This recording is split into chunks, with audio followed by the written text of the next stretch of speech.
പിന്നെ ജീവിതത്തിൽ ഒരു പ്രിൻസിപ്പിൾ ആയിട്ട് എന്താണ് ഫോളോ ചെയ്തുകൊണ്ടിരിക്കുന്നത്? പ്രിൻസിപ്പിൾ എന്ന് പറഞ്ഞു കഴിഞ്ഞാൽ എന്നാ പറയുക, എന്നെ വിശ്വസിക്കുന്നവരെ എത്രമാത്രം സഹായിക്കാനും എത്രയൊക്കെ ബാഡ് എക്സ്പീരിയൻസ് ഉണ്ടെങ്കിൽ കൂടി എന്നെ വിശ്വസിക്കുന്നവരെ നമുക്ക് എന്നാൽ കഴിയുന്ന എന്ത് സഹായം ചെയ്യാന്നുള്ളൊരു പ്രിൻസിപ്പിൾ എനിക്കുണ്ട്. പിന്നെ കഴിയുന്നതും കളവ് പറയുന്ന സ്വഭാവം എനിക്കില്ല, അത് ഇഷ്ടമില്ല, അത് പറയുന്നവരെ ഇഷ്ടമില്ല. ഗുഡ് ആറ്റിറ്റ്യൂഡ്, അതാണ് ഒരു ജീവിതത്തിൽ ആവശ്യമുള്ള ഒരു സ്വഭാവം.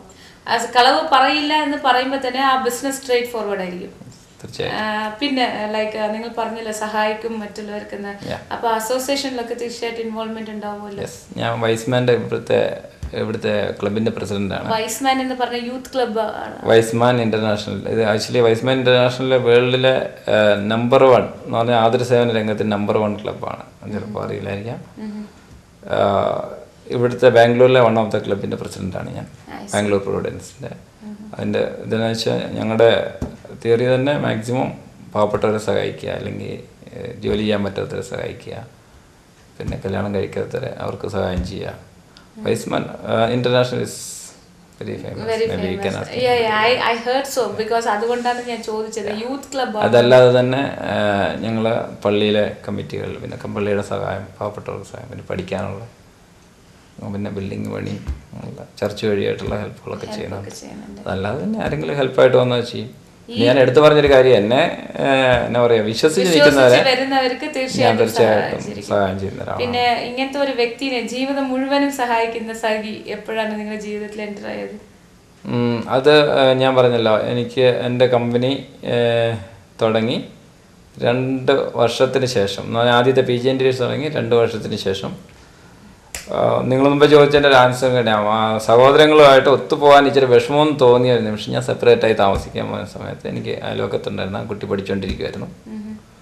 പിന്നെ ഇവിടെ തന്നെ കോളേജിൽ പഠിച്ചുകൊണ്ടിരിക്കുന്ന സമയത്ത് ഞങ്ങൾ കണ്ടു. എൻ്റെ ജീവിതത്തിൽ ഒരു 30 വയസ്സായപ്പോഴാണ് എനിക്ക് കല്യാണം കഴിക്കണം എന്ന് തോന്നിയതും ഒരാളെ ഇഷ്ടമാണെന്ന് എൻ്റെ മനസ്സ് തോന്നി. കാരണം എനിക്ക് അവിടേക്ക് എത്തണം എന്ന് തോന്നിയത് സഹോദരന്മാരിൽ നമ്മൾ പ്രതീക്ഷിച്ചത്ര ആത്മാർത്ഥത കിട്ടില്ല എന്ന് തോന്നിയ സമയത്ത് മാത്രമാണ് ഞാൻ പിന്നെ കുടുംബജീവിതത്തേക്ക് ആലോചിച്ചതും.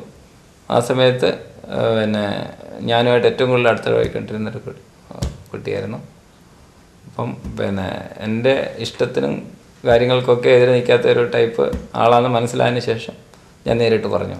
Even fortunately, may be somebody will tell unfortunately, അയാളെ ഞങ്ങളുടെ ജാതിയല്ല, മീൻസ് ഞാനന്നുണ്ടായിരുന്ന ജാതിയായിരുന്നില്ല. അറിയാം, നോർമലി അത് പല എതിർപ്പുകളും പല സൈഡിൽ നിന്നുണ്ടാകും. ഈവൻ എൻ്റെ ഫാമിലിയിൽ നിന്നുണ്ടാകും, അവരുടെ ഫാമിലിയിൽ നിന്നുണ്ടാകും. പക്ഷെ ഞാൻ പറഞ്ഞല്ലോ, എന്നെ വിശ്വസിച്ച് കഴിഞ്ഞാൽ ഐ ഡോണ്ട് കെയർ, ഇനി എന്ത് വന്നാലും. അതിന്നും ഇന്നലെയും നാളെ അങ്ങനെയായിരിക്കും. അതുകൊണ്ട് തന്നെ അങ്ങനെയാണ് ഞങ്ങൾ തമ്മിൽ അടുക്കുന്നതും. ഞാൻ ഓപ്പണായിട്ട് ചോദിച്ചപ്പോൾ ആദ്യം പറഞ്ഞു പല ബുദ്ധിമുട്ടുകളും പറഞ്ഞെങ്കിലും കാര്യങ്ങൾ മനസ്സിലായി, ആക്സെപ്റ്റ് ചെയ്തു. 2001 2 കുട്ടികളുണ്ട്. 2 കുട്ടികൾ, അലോണ അലീന. എത്രയായി പ്രായം രണ്ടുപേർക്കും? ഒരാൾക്ക് 7 വയസ്സ് കഴിഞ്ഞ്, ഒരാൾക്ക് 6 വയസ്സ് കഴിഞ്ഞ്. 1 8 6 എന്ന് പറയാം. പിന്നെ എന്താ പറയാ, ഗൾഫിൽ നിന്ന് ഒത്തിരി എക്സ്പീരിയൻസ് ആയിട്ട്, ബാംഗ്ലൂരിൽ നിന്ന് ഒത്തിരി എക്സ്പീരിയൻസ് ആയിട്ട്, ഇവിടെ നല്ല രീതിയിൽ നിലനിൽക്കുന്ന ഒരു മലയാളിയാണ് നിങ്ങൾ. അപ്പൊ മലയാളിയായിട്ട് നമ്മുടെ കേരളത്തിലോട്ട് എപ്പോഴാണ് നിങ്ങൾ ബിസിനസ് തുടങ്ങാൻ പോകുന്നത്, അല്ലെങ്കിൽ കേരളത്തിലേക്ക് ട്രാൻസ്ഫർ ചെയ്യാനുള്ള സാധ്യതകളുണ്ടോ? തീർച്ചയായിട്ടും ഞാൻ അതിനെപ്പറ്റി ചിന്തിച്ച് എനിക്ക് ഒത്തിരി ഇഷ്ടമായിരുന്നു കേരളമായ. കാരണം അത് നമ്മുടെ നാട്. ഞാൻ ഏറ്റവും വെച്ചാൽ മലയാളത്തെ ഞാൻ സ്നേഹിക്കുന്ന പോലെ എനിക്ക് തോന്നുന്നില്ല, എനിക്കറിയാവുന്ന ആരും സ്നേഹിക്കുന്നില്ല. കാരണം പലപ്പോഴും എൻ്റെ കുട്ടികളിവിടെ ഞാൻ ഇംഗ്ലീഷ് പറയാൻ ശ്രമിക്കുന്ന പോലെ എനിക്കിഷ്ടമില്ല. അത് പറയും, നമ്മൾ ഇംഗ്ലീഷ് സ്കൂളിൽ പോയി പഠിക്കാവുന്ന കാര്യമാണ്. ഇവൻ എൻ്റെ വൈഫോട് ജനിച്ചു വളർന്നാലും ഫ്ലുവൻ്റായിട്ട് മലയാളം പറയും, എഴുതുകയും വായിക്കുകയും ചെയ്യും. അതാണ് എനിക്ക് ഏറ്റവും കണ്ട് ഒരു എന്താ പറയുക ഒരു പ്ലസ് പോയിന്റ്. കാരണം നമ്മുടെ എനിക്ക് തോന്നുന്ന അമ്മയാണ് ഭാഷ. ആ അമ്മയെ നമ്മളൊരിക്കൽ തള്ളി പറഞ്ഞു കഴിഞ്ഞാൽ പിന്നെ ഈ ലോകത്തിൽ നമുക്ക് ബന്ധങ്ങളില്ല എന്ന് പറഞ്ഞ പോലെ മലയാളത്തെ നമുക്ക് തള്ളി പറയാൻ പറ്റത്തില്ല, അല്ലേ? ശരിയാണ്. എന്തായിരുന്നാലും കറക്റ്റ് ഒരു എന്താ പറയാ കാഴ്ചപ്പാടാണ് നിങ്ങൾ പറഞ്ഞത്. ബിക്കോസ് എങ്ങനെ ഇരിക്കണം, എങ്ങനെ ഇരിക്കാൻ പാടില്ല എന്നുള്ള എന്റെ മനസ്സിലുള്ള കേട്ടോ. എനിക്ക് എല്ലാവരും അങ്ങനെ ആവണം നിർബന്ധമില്ല. നിങ്ങളുടെ എക്സ്പീരിയൻസ് എനിക്ക് കിട്ടും. ഞാൻ ഒരിക്കലും എന്നെ പോലെ മറ്റുള്ളവരാകണം, ഞാൻ കാണുന്നതാണ് ശരിയെന്ന് ഞാൻ ഒരിക്കലും പറയാനില്ല. കാരണം മനുഷ്യൻ പലവിധം, ആരെയും തിരുത്താൻ ആർക്കും പറ്റില്ല. പക്ഷേ എനിക്കൊരു അപേക്ഷയുണ്ട് മലയാളികളോട്, കുറച്ചും കൂടെ കോപ്പറേറ്റീവായിട്ടിരുന്നു കഴിഞ്ഞാൽ കേരളം നല്ല നിലയിലേക്ക് എത്തും.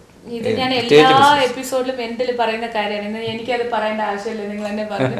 എന്തായിരുന്നാലും സമയം തന്നതിന് വളരെ നന്ദി. Thank you.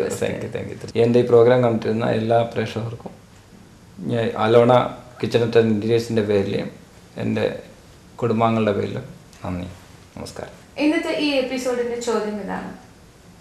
നമ്മുടെ സജി ജോസഫ് സാർ പറയുണ്ടായിരുന്നു കുറേ കാര്യങ്ങളെ കുറിച്ച്. അല്ല, വെനീറ്റ ക്യൂസൈനെ കുറിച്ച് ഒരു പ്രത്യേകത പറയുണ്ടായിരുന്നു. ആ പ്രത്യേകത എന്താണ്? ഒരിക്കൽ കൂടി ഞാൻ റിപ്പീറ്റ് ചെയ്യാം. വെനീറ്റ ക്യൂസൈൻ എന്നുവെച്ചാൽ കിച്ചൺ ഇറ്റാലിയൻ ബ്രാൻഡിന്റെ പ്രത്യേകത എന്താണെന്നാണ് അദ്ദേഹം പറഞ്ഞത്. ഈ ചോദ്യത്തിന് ഉത്തരം വിളിച്ച് അറിയിക്കേണ്ട number 0484231778 or 83. I repeat the number 0484231778 or 83. Thank you.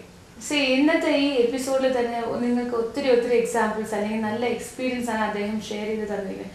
Because ഗൾഫിൽ ചെന്നിട്ട് അല്ലെങ്കിൽ സൗദി അറേബ്യയിൽ ചെന്നിട്ട് അദ്ദേഹം അനുഭവിച്ച കഷ്ടപ്പാട് അല്ലെങ്കിൽ മറ്റുള്ളവർ അനുഭവിക്കുന്ന കഷ്ടപ്പാട് താങ്ങാൻ വയ്യാതെ അദ്ദേഹം തിരിച്ചു വന്നതാണ് ഇന്ത്യയിലേക്ക്. നമ്മുടെ മലയാളികൾ നമ്മുടെ മലയാള ഭൂമി അല്ലെങ്കിൽ നമ്മുടെ കേരളം വിട്ടു കഴിഞ്ഞാൽ എവിടെ ചെന്നാലും ഭക്ഷണം കൂടി ഇല്ലാതെ കഷ്ടപ്പെടുന്നത്. പക്ഷെ ആ സെയിം ഹാർഡ് വർക്ക് നമ്മുടെ കേരളത്തിൽ നമ്മുടെ ഭൂമിയിലിടുകയാണെങ്കിൽ കേരളം തീർച്ചയായിട്ടും പൊന്നായ ഭൂമിയായിട്ട് മാറും. അതിലേതൊരു സംശയമില്ല. Please try to change all the attitudes with us. നമ്മൾ ആദ്യം മാറിയാൽ മാത്രമേ നമ്മുടെ സമൂഹത്തിനെ മാറ്റാൻ പറ്റൂ. എനിവേസ് എല്ലാവരും ഈ ചിന്തയോട് കൂടി വർക്ക് ചെയ്യുകയാണെങ്കിൽ India will become the world ടോപ്പസ്റ്റ് country. അതോട് ഞാൻ ഈ എപ്പിസോഡ് കൺക്ലൂഡ് ചെയ്യണം. I'll meet you all in the next fantastic episode. Until then, it's me, Smita. Bye-bye.